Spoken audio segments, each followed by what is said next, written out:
بسم الله الرحمن الرحیم. مجالس جشن ازدواج گروهی سنت شده.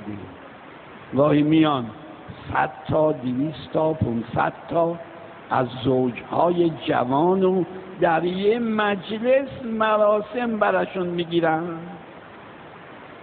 هزینه ها کاملا صرف جویی میشه. اونی که باید خرج 1 نفر 2 نفر کنن، خرج 50 نفر 100 نفر میکنن.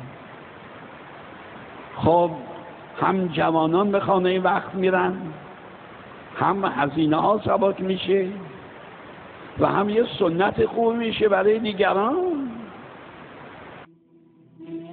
و السلام علیکم و رحمت الله و برکاته.